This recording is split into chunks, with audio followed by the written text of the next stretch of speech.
Good morning, students. Today we are going to study Arab-Israel War 1967. Okay. See, last class we have studied non-alignment. Non-alignment. Do you remember? I think the lesson is a little bit tough. Anyway, listen the class properly. Okay, yeah. See, Arab-Israel War in 1967. Okay, 1967. The war is happened in 1967. So the war is known as Arab-Israel War in 1967. See, ever since the formation of Palestine Liberation Organization, PLO. Shortly we are saying it PLO. Okay, yeah. That is the Palestine Liberation Organization.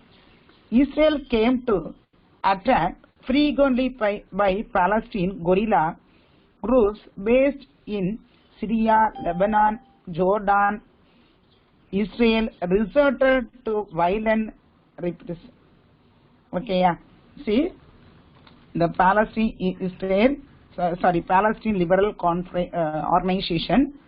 Israel came to be attacked frequently by Palestine guerrilla. What is my guerrilla? மறைந்திருந்து தாக்குபவர்கள். Okay, yeah. See, இந்த பாலஸ்தீன் விடுதலை அமைப்பு, அதாவது liberation organisation உருவானது முதல் Syria, Lebanon, Jordan இந்த நாடுகள் இருக்கு இல்லையா, இவங்க வந்து பதுங்கி இருந்த பாலஸ்தீனிய கொரில்லா படைகளை இஸ்ரேலர்கள் தாக்கி வந்தார்கள். புரியுதா? கொரில்லா மீன்ஸ் பதுங்கி இருப்பவர்கள். ஓகேயா? See, in November 1966, an Israel strikes on the village of Al-Sali in the Jordanian West Bank, left 18 dead and 54 wounded. அలా கேட்டுங்க. இதுல இஸ்ரேல் பதிலடி கொடுத்து வந்தது. ஆனா ஜோர்டானின் மேற்கு கரையில அமைந்துள்ள அல் சமூ என்ற கிராமத்துல மீது நவம்பர் 1966ல இஸ்ரேல் விமான தாக்குதல் நடத்தி எத்தனை பேர் செத்தாங்க? 18% என்ன செய்தாங்க? டெட் ஆனாங்க. 54% என்ன செய்தாங்க? காயம் அடைந்தார்கள், அதாவது உண்டர். ஓகேயா? Israel air battle with Syria in April 1967 entered in the shooting down 6 Syrian MiG fighter jets. ஓகேயா? See, இல்ல என்ன ஆகுது? அடுத்து பாத்தீங்கன்னா சிரியாவுடன் 1967ல நடந்த வான்வெளி தாக்குதல் 6 சிறிய மிக் ரக போர்கள் விமானங்களில் சுட்டு வீழ்த்தப்பட்டது. சரியா? சுட்டு நினைச்சுதாங்க வீழ்த்தினாங்க. சோ என்ன ஆகுது?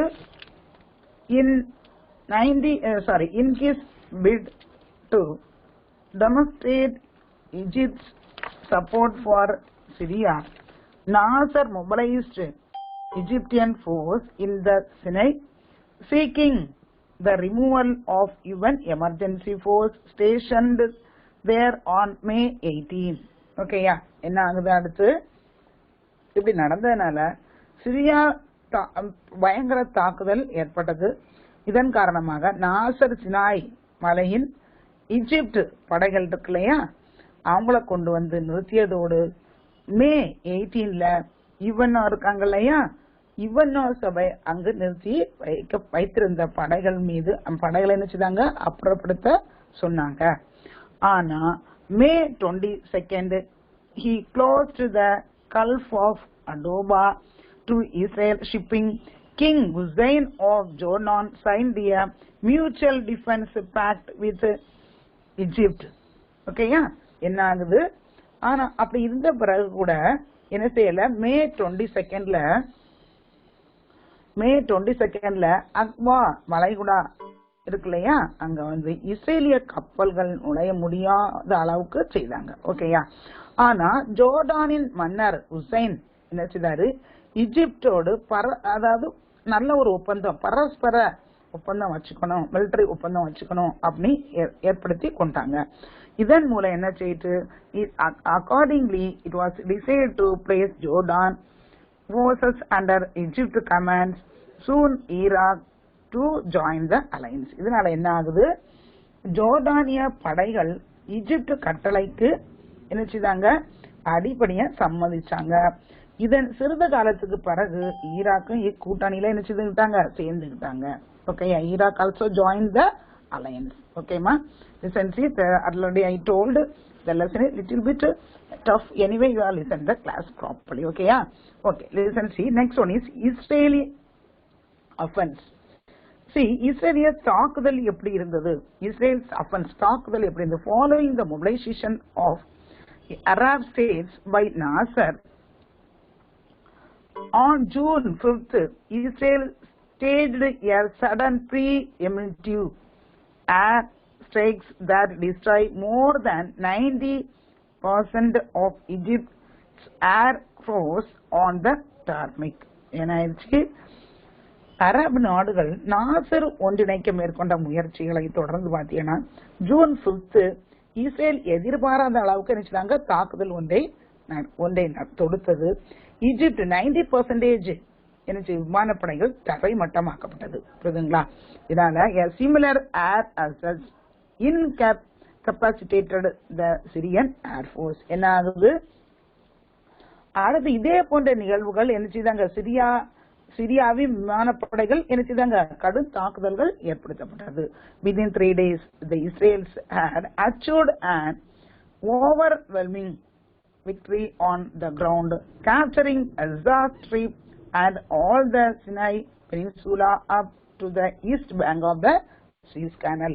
ஆனா என்ன ஆகுதுன்னா, இப்படி நடந்த போதிலும் கூட விமான 3 நாட்கள்ல இஸ்ரேல்கள் காசா பகுதிகளையும் சுயஸ் கால்வாய் கிழக்கு புறம் அமைந்த சினாய் தீபகற்பம் அதாவது பெனின்சூலா முழுவதையும் கைப்பற்றி பெரும் வெற்றியை குவித்தார்கள். புரியுதுங்களா? அடுத்து பாத்தீங்கன்னா அரப் இஸ்ரேல் வார் 1973. ஓகேயா, இந்த அரப் இஸ்ரேல் வார், அரபுக்கும் இஸ்ரேலுக்கும் நடக்கூடிய வார். So the war is called as Arab Israel War in 1973. Okay, yeah. Egypt and Syria under Presidents Anwar Sadat and Azam al-Assad respectively concluded a secret agreement in January 1973 to bring their armies under one command. புரியுதுங்களா? என்ன செய்றாங்க, தங்களுடைய கட்டுப்பாட்டுக்குள் கொண்டு வர நோக்கத்தோட என்ன செய்றாங்க, ஈஜிப்ட் பிரசிடென்ட் அதே மாதிரி அன்வர் சாத்தும் சிரியாவின் அதிபர் யாரு ஹபீஸ் அல் ஆசாத் ஜனவரி 1973 ஒரு ரகசிய ஒப்பந்தத்தை ஏற்படுத்திக் கொண்டாங்க. ஒருத்தருக்கு கட்டுப்பாட்டுல வரணும், ஒன் கண்ட்ரோல். புரியுதுங்களா? Sadat afford the Israel's peace deals if they withdraw from Sinai. என்ன சொல்றாரு, இதுல சதாத் சினாய் மலையை விட்டு இஸ்ரேல் விலகி என்ன செய்றாங்க, நாளும் தம் அமைதி உடன்படிக்கை தயாராக இருப்பதாக தெரிவிக்கிறாரு. ஓகேயா? So Israel rejected the offer. Egypt and Syria launched sudden and surprise attack on the Yom Kippur religious holy October 1973, though Israel suffered heavily assaults in finally punished back the Arab forces. Okay, yeah. So என்ன ஆகுது, இது இப்படி இருக்கும் பொழுது Israel இணங்கவில்லை, Israel accept பண்ணல. ஆகவே என்ன ஆகுது, ஈஜிப்டும் சிரியாவும் யோம் கிப்பூர் சமய விடுமுறை என்று என்ன செய்றாங்க, ஒரு எதிர்பாராத தாக்குதலை இஸ்ரேல் மீது என்ன செய்றாங்க, தொடுக்கிறாங்க. புரியுதுங்களா? இத்தாக்குதல் ரொம்ப பயங்கரமாக இருக்குது. இதுல என்ன செய்றாங்க, இஸ்ரேல் கடும் பின்னடைவை சந்தித்த போதும் அதனால என்ன ஆகுது, அரபு படைகள் என்ன செய்றாங்க, புறந்தள்ள முடிந்தது. புரியுதுங்களா? இப்போர்ல என்ன ஆகுது, Arabs gained nothing out of this war too by the way of meditation. The unsuccessful succeeded in asserting its hegemony over the region and its oil. என்ன ஆகுது, இப்போர்ல அரேபியர்களுக்கும் எந்த லாபமும் பெற முடியவில்லை. ஆனா இந்த பிரச்சனை ப்ராப்ளம் நடுவராக செயல்படும் இந்த போது கூட அமெரிக்க ஐக்கிய நாடுகள் என்ன செய்து தனது ஆதரவுக்கு அரபு நாடுகள் மீது அங்கு அமைய பெற்ற எண்ணெய் மீது என்ன செய்து நிறுவியது. புரியுதுங்களா? அடுத்து பாத்தீங்கன்னா Vietnam war. Vietnam is one of the place. By the end of the Second World War, Vietnam controlled northern half of Vietnam. புரியுதுங்களா? See, Vietnam formed a government led by Ho Chi Minh in Hanoi. என்ன ஆகுது? இரண்டாம் உலக போர் முடிந்த பிறகு அது வந்து Viet Minh, அதாவது என்னது, எந்த வியட்நாம், that வியட்நாம் வடக்கு பாதி சரியா தன் கட்டுப்பாட்டுக்குள் வந்தது. இங்க வியட்நாமின் ஹோ சி மின் தலைமையில் ஹனாய் நகரில் ஒரு அரசு என்ன உருவாக்குறாரு. The Vietnam government quickly occupied the southern half of Vietnam. என்ன செய்யுது? யாருடைய கண்ட்ரோல்ல வந்துட்டாங்க? வியட்நாம் அரசு தென் பாதி வியட்நாமை வேகமாக ஆக்கிரமித்து கொண்டது. Okay, however, the Allied powers decided to force them that the British in the south and the Chinese in the north should defend the Indochina from the Japanese. Okay, see, என்ன ஆகுது? அப்படி இருந்த போது கூட தென் பாதி இருக்கு இல்லையா வியட்நாம் வேகமாக ஆக்கிரமித்ததுக்கு, எனினும் பாத்தீங்கன்னா போஸ்டாம் நகரில் உள்ள நேச நாடுகள் ஜப்பானிடமிருந்து மீட்கப்பட்ட இந்தோ சீனா பகுதியின் தென் பகுதியில் பிரிட்டிஷாரும் வடபகுதியில் யார் இருக்காங்க? சீனாவும் பிரித்து கொண்டது. புரியுதுங்களா?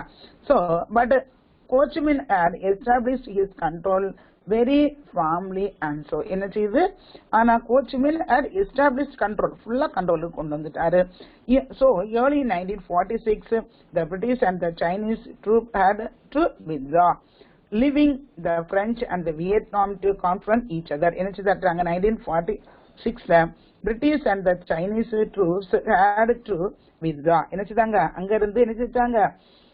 அங்கிருந்து வெளியே போகும்படி செய்தாங்க. அடுத்து பாத்தீங்கன்னா என்ன ஆகுது? In March the two governments, அதாவது யாரு? French and the Vietnam reached an agreement. என்ன செஞ்சாங்க? ஒரு அக்ரிமெண்ட்டுக்கு வர்றாங்க. அந்த அக்ரிமெண்ட் மீன்ஸ் என்னது? உடன்படிக்கை. by which the North Vietnam was to be a free state within the Indo-Chinese Federation. என்ன செய்றாங்க? இவங்களுடைய லிசன்சி சீன பகுதியை பிரிட்டிஷ் பகுதிகளை 1946 என்ன ஆகுது? தொடக்கத்தில் பின்வாங்கின இரு அரசுகளும் கொண்ட உடன்படிக்கை அடிப்படையில் வடக்கு வியட்நாம் ஒரு விடுதலை பெற்ற நாடாக இந்தோ சீனா கூட்டரசின் பங்கெடுத்து கொண்டது. புரியுதுங்களா? In 1949 the French attempt to secure the support of the population by declaring Vietnam, Laos and Cambodia independent within the French Union. Listen, 1949 மக்களின் ஆதரவு பெற்ற எண்ணிய பிரெஞ்சு அரசு வியட்நாம், லோயாஸ், கம்போடியா ஆகிய எல்லா நாடுகளையும் ஒரு பிரெஞ்சு கூட்டாட்சிக்குள் கொண்டு வந்து அவற்றை சக்தி உள்ள நாடாக, அதாவது நல்ல சுதந்திர நாடாக அறிவித்து கொண்டது. புரியுதுங்களா? அடுத்து பாத்தீங்கன்னா retaining only foreign affairs and defense under French control. யாருக்கு கண்ட்ரோல்ல கொண்டு வந்துட்டாங்க? பிரெஞ்சுக்கு கண்ட்ரோல்ல கொண்டு வந்துட்டாங்க. While the French were receiving considerable financial aid from America. ஆனா அமெரிக்காட்ட இருந்து என்ன செஞ்சுட்டாங்க? உதவித்தொகை பிரெஞ்சுக்கு பெற்ற போது வியட்நாம் சீன பொது உடைமை அரசு உதவி செய்தது. சீனா பொது உடைமை கம்யூனிசம். புரியுதுங்களா? என்ன செய்துச்சு? சீனா கம்யூனிஸ்ட் கவர்மெண்ட். அதுக்கு என்ன செய்துச்சு? Vietnam were helped by the new Chinese communist government. Communist பொதுவுடைமை அரசு நாடு. The French troops were eventually defeated. But என்ன செய்து? இறுதியாக பிரெஞ்சு என்ன செய்து? பிரெஞ்சு படைகள் போரில் என்ன செய்தாங்க? தோற்கடிக்கப்பட்டார்கள். The Geneva Conference that met at Korea and Indochina decided to Vietnam was to be an independent state. புரியுதுங்களா? என்ன செய்தாங்க? ஜெனிவா கான்ஃபரன்ஸ்ல, ஒரு Geneva is one of the place, அந்த பிளேஸ் என்ன செய்தாங்க? ஒரு met on Korea and Indo China. என்ன செய்யுது? இந்தோ சைனா கொரியாவும் அங்க மீட் பண்ணி என்ன செய்தாங்க? 1954 ஜெனீவா மாநாட்டின் மீது வியட்நாம் ஒரு சுதந்திர நாடாக கொள்ளப்பட்ட போதிலும் தற்காலிகமாக வியட்நாம் வடக்கு வியட்நாமை மவோடா தலைமையிலான அரசு தெற்கு வியட்நாமை ஆட்சி செய்வது என்று முடிவு செய்யப்பட்டது. புரியுதுங்களா? என்ன செய்யறாங்க? China decided Vietnam was to be an independent state. என்ன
Okay, listen to the class.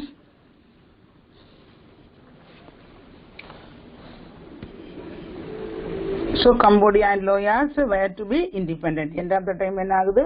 கம்போடியாவும்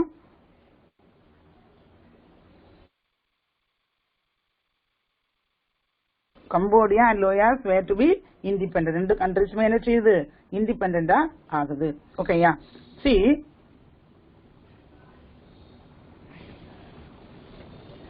listen, see, with the population of 16 million, North Vietnam became communist state with Ho Chi Minh as a president. ஆனா என்ன ஆகுது? 16 million North Vietnam people என்ன செய்றாங்க? Communist ஸ்டேட்டுக்கு வராங்க. Communist ஸ்டேட்னா என்னது? பொதுவுடைமை அரசு. with the Ho Chi Minh. யாருக்கு கண்ட்ரோல்ல வராது? Ho Chi Minh as a president. ஓகேயா? South Vietnam approximately of the same size and population was ruled by Ngo Dinh Diem. ஓகேயா? யாருக்கு கண்ட்ரோல்ல வராங்க? சவுத் வியட்நாம் அப்புறம் சேம் சைஸ் தான், population also same, was ruled by Ngo Dinh டியும். ஓகேயா? சி அடுத்து பாத்தீங்கன்னா the government survival in South Vietnam dependent on increasing amount of support, US support. ஓகேயா? யாருக்குடைய சப்போர்ட்? US support. ஓகேயா?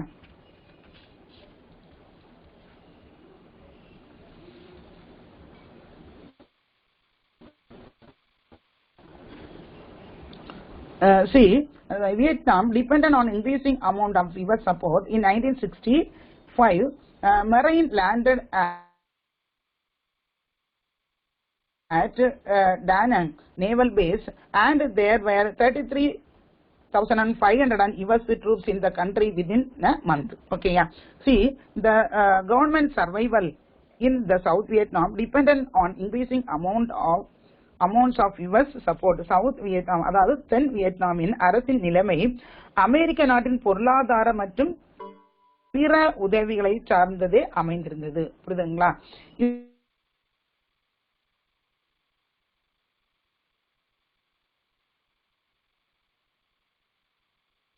இதனால என்ன ஆகுது, 1965ல மரைன் லேண்ட் 500 அந்த இது இருக்கு இல்லையா ட்ரூப்ஸ், அவங்க இந்த அளவில் உயர்ந்தது. அவ்வாண்டின் கடைசியிலே எண்ணிக்கை உயர்ந்து எவ்வளவு ஆயிடுச்சு, 2,10,000 என்றா அப்படி மாறியது. புரியுதுங்களா? a number of increase there were 2,10,000 by the end of the year. end of the yearல கூடியது. the US formed both North and Vietnam in hope that it would force in the liberation force and abandon the struggle. என்ன ஆகுது, அப்படி இருக்கும் பொழுது விடுதலை இயக்கங்கள் அழித்தொழிக்கும் நோக்கத்தோடு என்ன செய்து இரவு பகலாக அமெரிக்கா இரு வியட்நாம்கள் மீது குண்டறி வீசியது. புரியுதுங்களா? ரெண்டு என்ன நார்த் அண்ட் சவுத் வியட்நாம் மீது என்னச்சுதாங்க பாம்பு போட்டு அழிச்சாங்க. The fighters of the North Vietnam trained in guerrilla warfare had grown out the spontaneous struggles against the repressive regime. ஆனா இதுல என்ன ஆகுதுன்னா, கொரில்லா மீன்ஸ் ஆல்ரெடி டோல்டு ஒன்னது மறைந்திருந்து தாக்குதல். இந்த கொரில்லா போர் முறையை பயிற்றுவிக்கப்பட்ட வியட்நாம் அமெரிக்க படைகள் நோய் தொற்று விளைவிக்கும் ஆயுதங்களை நினைச்சுதாங்க பயன்படுத்தினாங்க. They sustained their resistance without the bombing to the US. The American troops also used the bacteriological weapons என்ன செஞ்சாங்க. இதனால ஏஜென்ட்கள் அதாவது என்னது தீமூட்டும் ஆயுதங்களை பயன்படுத்தினாங்க. அதன் பரப்பில் நிலம் என்ன செய்து அழிக்கப்பட்டதோடு ஆயிரக்கணக்கானவர்கள் என்ன செய்தாங்க கொல்லப்பட்டார்கள். இதனால என்ன செய்து நிறைய அளவு என்ன செய்து அழிக்கப்பட்டது, சேதங்கள் அதிகமா ஏற்பட்டது. அது பத்தி என்னது இன்சென்டிவ்லி palms such as the Napalm and Agent Orange state were used that vast areas of Vietnam were devastated and hundreds of thousands of the people were killed. புரியுதுங்களா? நிறைய people என்ன செய்தாங்க இறந்தாங்க. American forces too suffered heavy hostilities. என்ன செய்துச்சு, இதனால அமெரிக்க படைகள் ரொம்ப என்ன செய்து அழிந்து போனது. அமெரிக்க படைகள் ரொம்ப அழிந்து போனது. ஓகேயா? அடுத்து early in 1975 the war took a decisive turn. என்ன ஆகுது, 1975ல பாத்தீங்கன்னா துவக்கத்திலே முக்கிய கட்டத்தை எட்டியது. புரியுதுங்களா? என்னதுன்னா, the armies of North Vietnam and the National Liberation Front South Vietnam swept across the country recruiting the American supported troops of South Vietnam. என்ன ஆகுது, அந்த போர்ல 1975ல பாத்தீங்கன்னா துவக்கத்திலே முக்கிய கட்டத்தை எட்டியது. புரியுதுங்களா? வடக்கு வியட்நாமின் ராணுவமும் தெற்கு வியட்நாம் தேசிய விடுதலை முன்னணியையும் எல்லைகள் கடந்து அமெரிக்க ஆதரவை பெற்ற தென் வியட்நாமின் படைகளும் நாசம் செய்தார்கள். புரியுதுங்களா? ரொம்ப எல்லாத்தையும் அழிச்சாங்க. By 1975 all American troops had withdrawn and the capital of South Vietnam என்ன செய்தாங்க 1975ல all the American troops had withdrawn. அங்க இருந்து என்ன செய்தாங்க, மொத்த அமெரிக்க படைகளும் ஏப்ரல் 30 1975ல வெளியேறியதால் தென் வியட்நாமின் சைகோன் நகரம் விடுதலை பெற்றது. சைகோன் நகரம் என்ன liberated. Saigon was liberated. North and south Vietnam were formally united as one country in 1976. என்ன ஆகுது, இதனால என்ன ஆகுது, south and north Vietnam were finally united which year 1976. புரியுதுங்களா? ஒரே தேசமாக ஒருங்கிணைக்கப்பட்டது. அடுத்து பாத்தீங்கன்னா the city of Saigon was renamed Ho Chi Minh City after great leader of the Vietnam people. என்ன செய்தாங்க, அதுக்கு பிறகு அவருடைய பெயராக என்ன செய்தாங்க, அவருடைய நினைவாக Ho Chi Minh City அப்படின்னு என்ன செய்தாங்க அந்த நகரத்துக்கு பெயர் வைத்தாங்க. புரியுதுங்களா? the emergence of Vietnam as united and independent என்ன செய்தாங்க, அதுக்கு பிறகு அது யுனைடெட் ஆகி இண்டிபெண்டன்ட் ஸ்டேட்டாக மாறியது. அடுத்து பார்த்தீங்கன்னா nations was a small country had succeeded in owning independence and unification in the face and armed opposition the great powers in the world. அதனால அதுக்கு பிறகு என்ன செய்து ஒரு பெரிய மிகப்பெரிய ஒருங்கிணைக்கப்பட்ட நாடாக மாறியது, சக்தி உள்ள நாடாக மாறியது. The help given to Vietnam by the socialist countries, by the political support extended by large number of Asian African countries, and solidarity expressed by the people in all parts of the world. என்ன செய்தாங்க அதுக்கு பிறகு பாத்தீங்கன்னா அதிகாரப்பூர்வமாக Asia Africa நாடுகள் என்ன செய்தாங்க கொடுத்த ஆதரவு உலகம் எங்கிலும் அவங்களுடைய இன மக்கள் என்ன செய்தாங்க பறந்து விரிந்து காணப்பட்டது. புரியுதுங்களா? அடுத்து பாத்தீங்கன்னா டுவார்ட்ஸ் யூரோப்பியன் யூனியன். இதுல இருந்து கொஞ்சம் ஓரளவு உனக்கு ஈஸியா தான் இருக்கும், நல்லா லிசன் பண்ணிக்க. Council of Europe, one of the momentous decision taken in the part of post-war second era, was an integrated state of Western Europe. In doing, and the European wanted to prevent further European war was ending and rivalry between the France and Germany.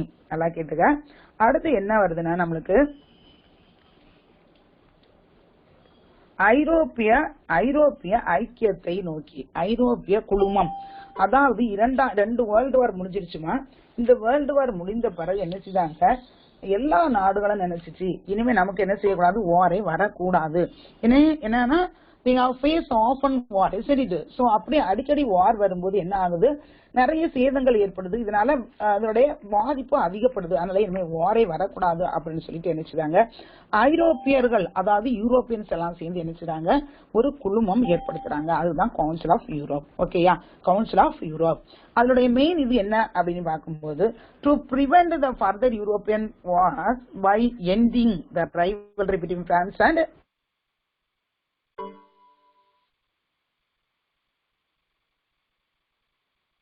Germany. என்ன செய்து ஐரோப்பியர்களுடைய போர்களை தவிர்க்கவும், அதே மாதிரி பாத்தீங்கன்னா பிரான்சுக்கும் ஜெர்மனிக்கு ஏற்பட்டு கொண்டிருந்த பகைமையை ஒடுக்கவும். இதுதான் ஃபர்ஸ்ட் எய்ம். புரியுதுங்களா? எந்த சிச்சுவேஷன்லயும் இவங்களுக்கு என்ன செய்யக்கூடாது, வாரும் வரக்கூடாது, ப்ராப்ளமும் வரக்கூடாது. Next one is to create a united Europe to resist any threat from Soviet Russia. அடுத்து என்னன்னா ஒருங்கிணைக்கப்பட்ட ஐரோப்பாவை கொண்ட சோவியத் நாட்டின் அச்சுறுத்தல்களை எதிர்கொள்ளும். எந்த அச்சுறுத்தல்களும் வரக்கூடாது. Resistance any threat means what இந்த அப்படி ப்ராப்ளங்கள் அச்சுறுத்தல்கள் எதுவுமே வரக்கூடாது ரஷ்யால இருந்து. தேர்ட் ஒன் பாத்தீங்கன்னா to form third force in the world to counterbalance the strength of US and USSR. என்ன செய்தது, அமெரிக்க நாட்டின் படைகளும் சோவியத் நாட்டின் படைகளும் சமமாக ஒரு படைப்பலத்தை நிறுவனம். ஒரே மாதிரி படைப்பலம் இருக்கணும், ஒருத்தருக்கு அதிகமாக ஒருத்தருக்கு குறைவாக இருக்கக்கூடாது. அப்படி இருக்கும்போது என்ன ஆகுது, குறைவா இருக்க கூடுதலா இருக்கவே குறைஞ்சவங்க மேல என்ன செய்வான், அட்டாக் பண்ணுவான். அப்படி வர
listen the class.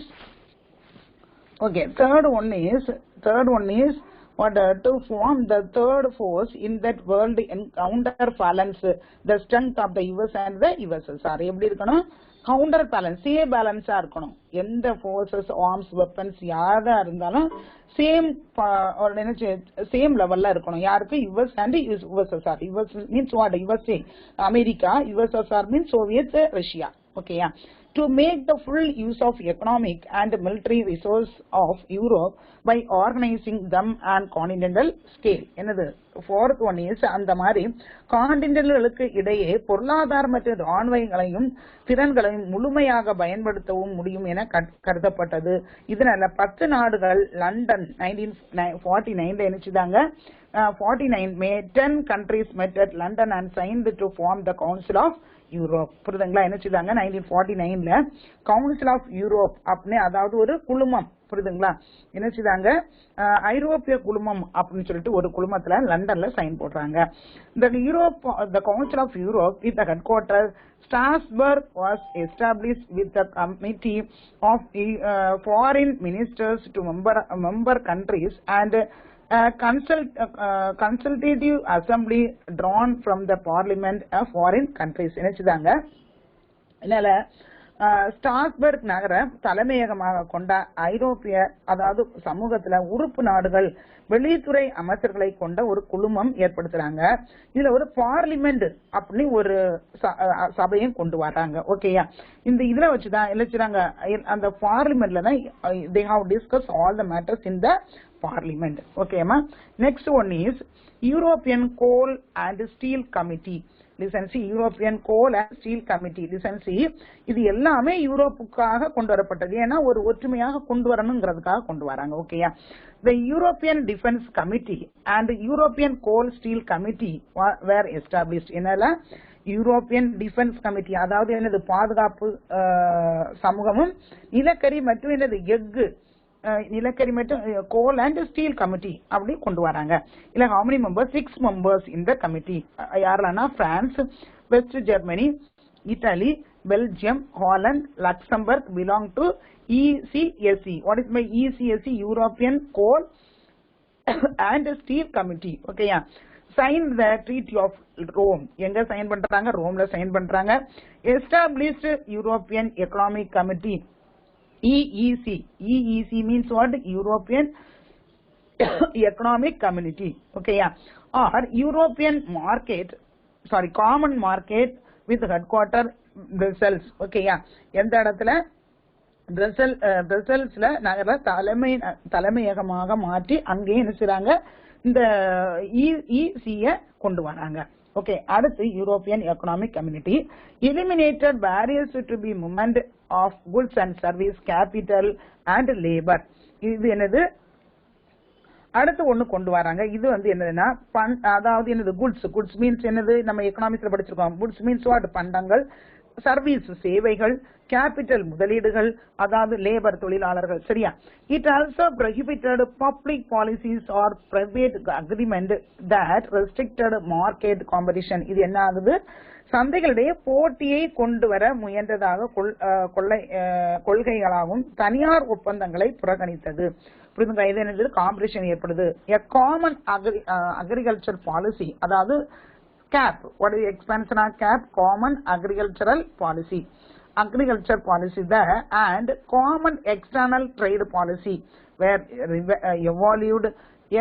European common market was remarkable success. என்ன ஆகுது? இந்த மாதிரி ஒரு பாலிசியை கொண்டு வராங்க. ஆனா European common market was remarkable success. What is remarkable success? வெற்றிகரமாக முயற்சியாக அமைகிறது. ஐரோப்பிய பொது சந்தை. புரியுதுங்களா? Single European act came to, அதாவது ஒற்றை ஐரோப்பிய சட்டம். சரியா?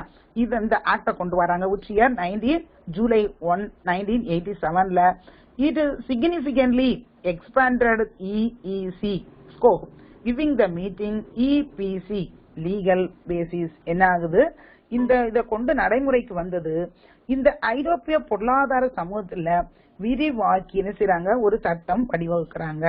இதனுடைய ஒற்றுமை இது என்னது, அதிக ஒத்துழைப்பை நாடியது. இச்சட்டம் உறுப்பு நாடுகள் மக்கள் தொகையின் அடிப்படையில் எனது ஓட்டு எண்ணிக்கையில் நிர்ணயிக்கப்பட்டது. புரியுதுங்களா?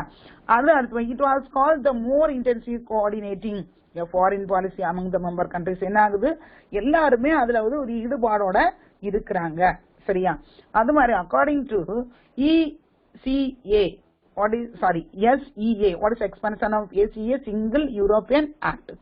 Each member was given multiple votes depending on the country's population. And the population படிதான்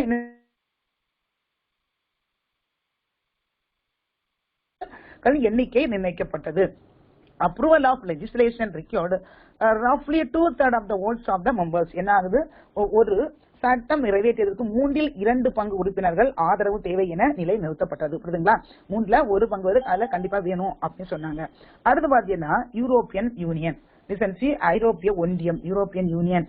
தென் which 1992ல Maastricht, Netherlands. Where is it? It is one of the place. It is in Netherlands. Netherlands இருக்குது. Treaty signed February 7, 1992. Created the European Union. எந்த வருஷம்? 1992ல ஒரு European union, அதாவது என்னது, ஐரோப்பிய ஒன்றியம் அப்படிங்கறத ஒரு இதை வந்து கொண்டு வராங்க. மாஸ்ட்ரிக்ட் எந்த எழுதப்பட்ட மாஸ்ட்ரிக்ட். ஓகேயா? monetary policy and a common currency to replace national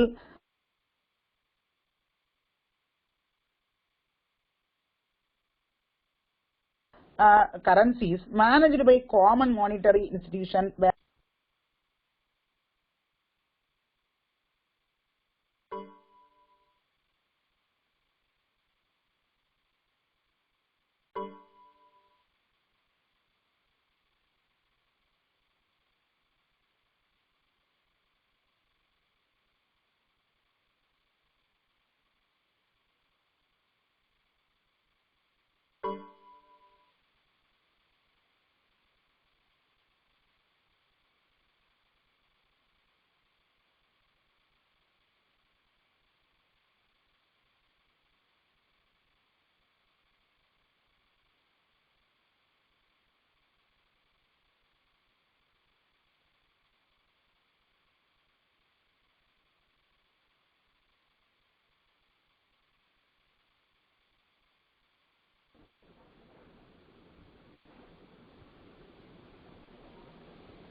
Okay, listen the class ma.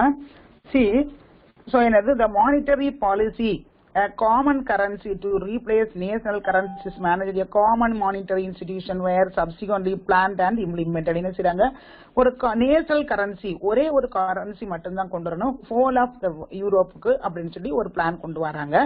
So today the European Union has 28 member states. So how many member states? 28 members எல்லாம் இருக்காங்க. And functions from headquarters at Brussels and Belgium. Okay, yeah. இந்த இடத்துல பிரசல்ஸ்ல பெல்ஜியத்தை இதுல வந்து தலைமையிடமாக வைக்கிறாங்க. ஓகேயா? அடுத்து பாத்தீங்கன்னா பிரசல்ஸ் எந்த இடத்துல இருக்குன்னா Belgium is one of the country. ஓகேயா? இது வந்து தலைமையிடமாக செயல்பட்டு வருகிறது. அடுத்து பாத்தீங்கன்னா fall of Berlin wall and end of cold war.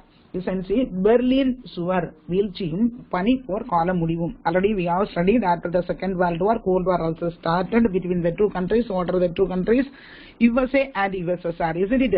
So இப்போ என்ன படிக்க போறோம்னா fall of Berlin Wall. Fall of Berlin Wall. Berlin Wallங்கிறது ஒரு சுவர்.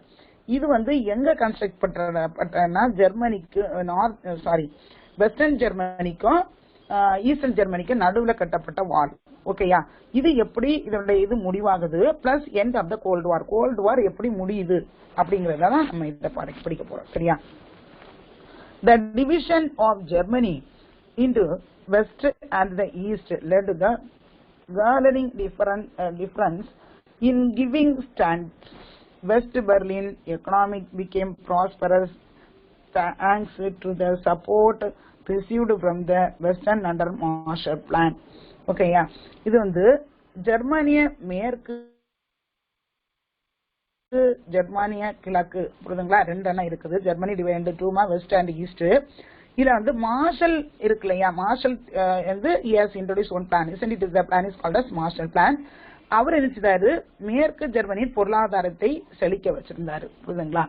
இன் contrast USSR had little interest in developing economy in the East Berlin. ஆனா இத என்ன செய்தாங்க, அதுக்கு கிழக்கு பெர்லினுக்கு பொருளாதார வளர்ச்சியில் ரஷ்யா போதிய அக்கறை கொண்டிருக்கவில்லை. நல்லா புரிஞ்சுக்க.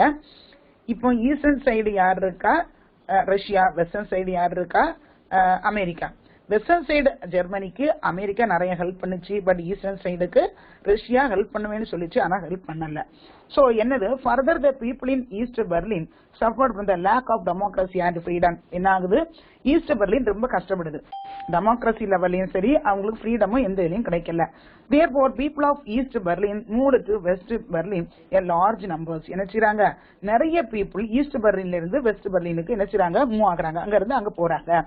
In West Berlin, on the other hand, there was a fear that the Soviets would use military force in take West Berlin. என்ன ஆகுது, இதனால கிழக்கு பெர்லின் மக்கள் மேற்கு பெர்லினுக்கு அதிக அளவு இடம்பெற தொடங்கினால மேற்கு அதாவது வெஸ்டர்ன் பெர்லின்ல ரஷ்யா தன் மீது எந்த நேரத்திலும் படையெடுத்து வரலாம் அப்படின்னு நினைச்சுதாங்க பயப்படுறாங்க. இந்த சூழல்ல என்ன தெரியுது, in this context East Germany began to construct a wall in 1961 which virtually cut off West Berlin from the East Berlin and surrounding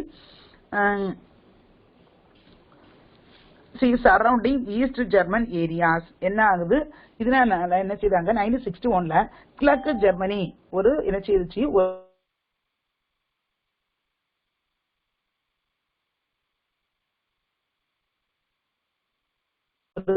சுவரை என்ன ரஷ்யா அங்க நமக்கு படையெடுத்து வந்துரும் அப்படின்னு சொல்லிட்டாங்க, ஒரு வாலை கன்ஸ்ட்ரக்ட் பண்றாங்க. ஓகேயா, வால் மீன்ஸ் சுவர்.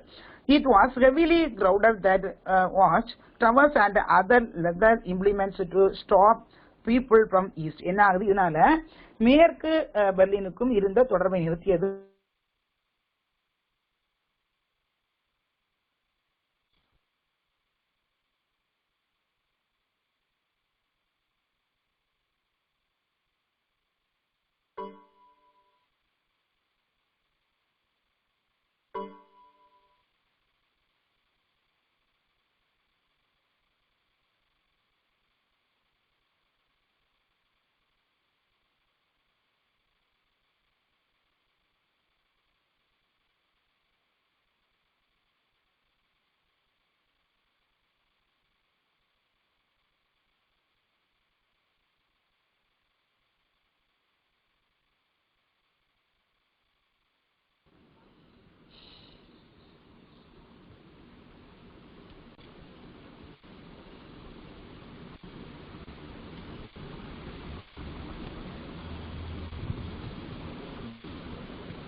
Okay, listen the class. In 1980, the USSR called Eastern Europe, the countries was weakened. A mass people assembled on 9th November 1989. Both sides of the wall began to demolish. என்ன செய்றாங்க, so 1961ல கிழக்கு ரெண்டு ஒரு சுவர் எழுப்புறாங்க, அல்லது 8 old. இதனால என்ன ஆகுது, ரஷ்யாவின் கட்டுப்பாடு என்ன செய்யுது, 1980ல நடுவில் வழிவிழந்து போறது.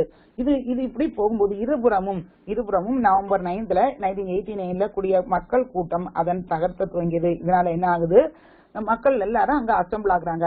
Germany was officially reunited on 3rd October 1990. என்ன ஆகுது, இதனால ஜெர்மனி 3rd அக்டோபர் 1990ல முறையாக இணைக்கப்படுறாங்க. பெர்லின் வார் கட்டுமான தடை என்பதை தாண்டி ஒரு விஷயமாக இருந்தது. இதனால அதுக்கு பிறகு என்ன ஆகுது, the Berlin Wall was the Germany was officially reunited. ஓகேயா, 3rd அக்டோபர் 1990ல யூனிட்டட் ஆகுது. Berlin Wall was more than just physical barrier. It was what is symbolic boundary between the communism and capitalism. என்ன ஆகுது, communalism capitalism, அதாவது முதலாளித்துவம் பொதுவுடைமையும் இடையே இருந்த பிளவை அடையாளப்படுத்தக்கூடிய ஒன்று எனது பெர்லின் சுவர் வீழ்ச்சியை தொடர்ந்து 26 அதாவது என்னது 26 டிசம்பர் 1991ல சோவியத் நாடு வீழ்ந்து பனிப்போர் காலத்தை முடிவுக்கு கொண்டு வந்தது. ஓகே, இதனால என்னது, இந்த of the Berlin Wall followed the collapse of Soviet Union. The Cold War era came to an end. நல்லா கேட்டுக்க. இப்போ நான் ஷார்ட்டா உங்களுக்கு சொல்றேன்.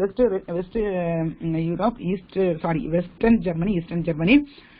இப்போ இதுல என்ன ஆகுது, ஈஸ்டர்ன் ஜெர்மனி யார் ஹெல்ப் பண்ணா, ரஷ்யா ஹெல்ப் பண்ணாங்க. வெஸ்டர்ன் ஜெர்மனி யார் ஹெல்ப் பண்ணா, யுஎஸ்ஏ ஹெல்ப் பண்ணாங்க. கொஞ்ச நாள் கழிக்க என்ன ஆகுது, ரஷ்யா ஹெல்ப் பண்ணவே இல்லை. சோ என்ன, அந்த பீப்புள்லாம் ரொம்ப சஃபர் ஆகுறாங்க. எல்லாரும் ஈஸ்ட் ஜெர்மன் பீப்புள்லாம் எங்க போறாங்க, வெஸ்டர்ன் ஜெர்மனுக்கு போறாங்க. சோ இந்த பீப்புள் நினைக்கிறாங்க ரஷ்யா வந்து திடீர்னு நம்மளுக்கு அட்டாக் பண்ணலாம் அப்படின்னு நினைக்கிறாங்க. சோ இதை ஸ்டாப் பண்றதுக்காக திங்க் பண்றாங்க. அதுக்கு இடையில என்ன செய்றாங்க, இவங்களுக்குள்ளே ஒரு சுகமமான முடிவுக்கு வர்றாங்க. நினைச்சுறாங்க பெர்லின் வால் என்ன செய்றாங்க, உடைக்கிறாங்க. உடைச்சிட்டு இவங்களுக்குள்ளே என்ன செய்றாங்க, ஒரு யூனிட்டடா கொண்டு வராங்க. 1991ல என்ன செய்யுது, 1990ல யூனிட்டட் ஆயிட்டாங்க. அப்புறம் என்ன ஆகுது, அதே சேம் டைம்ல ஃபால் ஆஃப் பெர்லின் வால் வரும்பொழுது collapse of Soviet Union collapse ஆயிருது. So cold war came to an end. புரியுதா, கோல்டு வார் முடியுது, பனிப்போர் முடியுது. ஓகேயாமா. அடுத்து பாத்தீங்கன்னா என்னது, disintegration of the Soviet Union. இப்போ எங்க வருது, சோவியத் யூனியன்ல ரொம்ப பிரச்சனை வருது. என்ன பிரச்சனை வருது, அவங்க 1970ல early in 1980, Soviet Union continued to retain strong and dominant position in racial policies. அவங்களுக்குள்ள என்ன ஆகுது, சோவியத் நாடு மிகுந்த செல்வாக்கோட திகழ்ந்தது எனினும் அதன் பொருளாதார நலிவடையவும் முதலாம் உலக நாடுகளோடு ஈடு கொடுக்க முடியாமல் என்ன செய்து தேங்குகிறது. புரியுதுங்களா. இதே டைம்ல என்ன ஆகுதுன்னா, however the economy was unable to match protective capacity of the West world. ஓகேயா. இந்த டைம்ல 1985ல Michael Gorbachev took over the head of the USSR. யாரு வராரு, கார்பச்சேவ் வெளிப்படைத்தன்மையை பற்றியும் சீர்திருத்தம் பற்றியும் பேசலாம். என்ன செய்யறாரு, அவர் நிறைய பேசுறாரு. இந்த மாதிரி நான் என்ன செய்வேன், நிறைய கொண்டு வந்துருவேன், ஒரு நல்ல கண்ட்ரியா கொண்டு வந்துருவேன் அப்படி சொல்றாரு. Okay, Gorbachev spoke about the needed of openness and reforms. என்ன செய்யறாருன்னா, நிறைய ரிஃபார்ம்ஸ் எல்லாம் கொண்டு வரேன் அப்படிங்கிறாரு. ஓகேயா.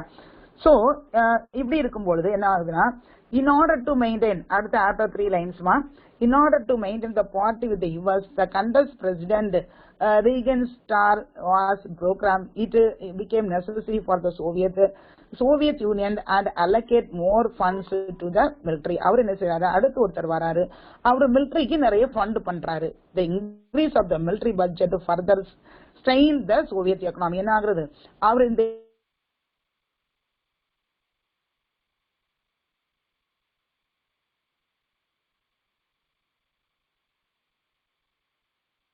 இங்கிலீஷ் நாட்டின் பொருளாதாரத்தை சிரமத்தில் வீழ்த்தியது. புரியுதுங்களா. அடுத்து பாத்தீங்கன்னா, in 1988 saw the first mass protest first in America and then the ballot states. என்ன ஆகுது, சீர்திருத்தங்கள் முன்னெடுத்து கொண்டு வந்த நிலையிலும் கூட வளைவிலிருந்து பொருளாதார கார்பச்சை கடுமையான நடவடிக்கையை மேற்கொள்ளவில்லை. ஓகேயா. அடுத்த பேராகிராஃப் பாத்தீங்கன்னா, சோ இந்த அடுத்து ஆஃப்டர் தட் ஒன் கவனி, the East European Communist States, last paragraph ma, the East European Communist States under Soviet umbrella were also deep economic and social crisis. என்ன ஆகுது, சோவியத் நாட்டின் அரவணைப்பில் இருந்த ஈஸ்ட் யூரோப்பியன் பொதுவுடைமை நாடுகளும் மிக கடுமையான பொருளாதார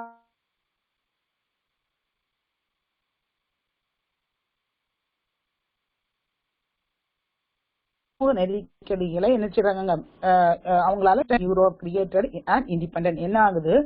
இதனால அந்த நாடுகள் என்ன ஆகுது, சோவியத் கொண்டிருந்த கட்டுப்பாட்டை தளர்த்த கார்பச்சே முடிவெடுத்த போது அங்கே எனது சுதந்திர வேட்கையும் ஜனநாயகத்தை நோக்கியும் நகர்வும் வேகமாக இருந்தார்கள். சோ இதனால என்ன ஆகுது, அங்க நடந்த workers strikes undermined the communist regime first in Poland and the Hungary. என்ன ஆகுது, இதனால எனது தொழிலாளர்ல பல போராட்டங்கள் ஏற்படுகிறது.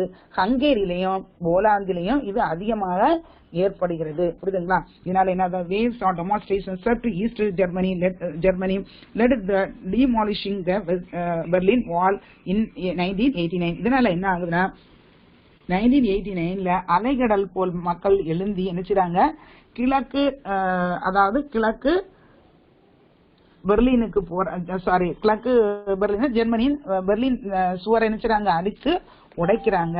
புரியுதுங்களா? அப்படி அடிச்சு உடைக்கும் போது என்ன ஆகுதுன்னா, it regime Czechoslovakia followed by Bulgaria's fell. என்ன ஆகுது, அதே டைம்ல அதை தொடர்ந்து பாத்தீங்கன்னா செக்கோஸ்லோவேக்கியாவிலும் பல்கேரியாவில் நடந்து கொண்டிருந்த ஆட்சி சரிந்ததுன்னா வீழ்ந்தன. ஓகேயா?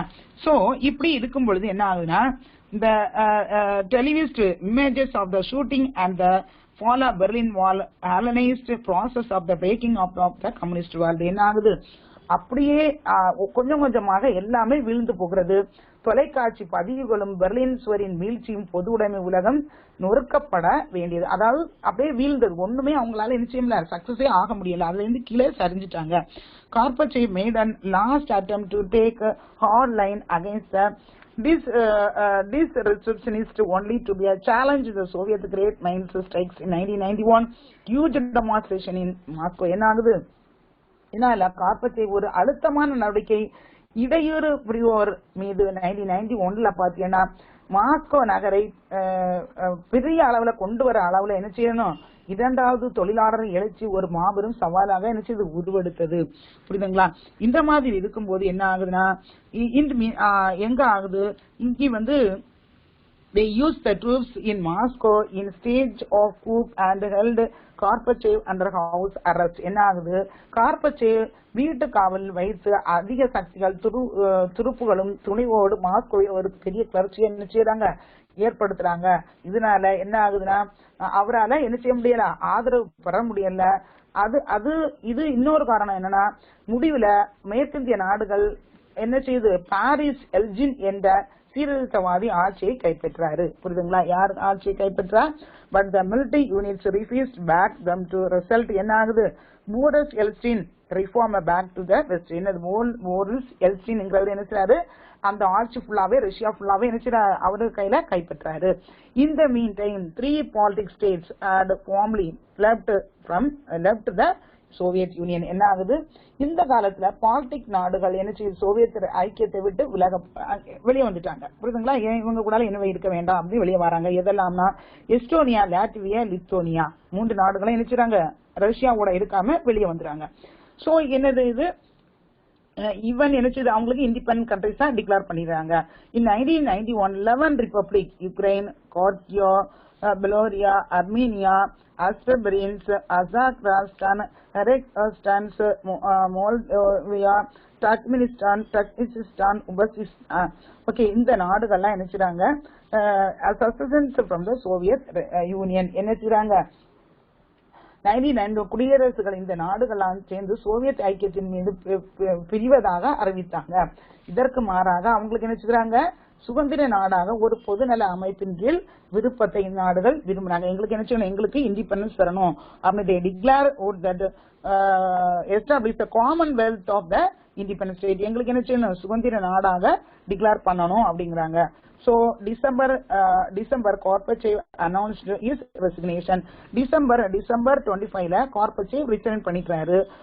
For the 6 days the Soviet Union continued to exist only in the same, and at midnight 31st December 1991 it was formally dissolved. The USSR was no more.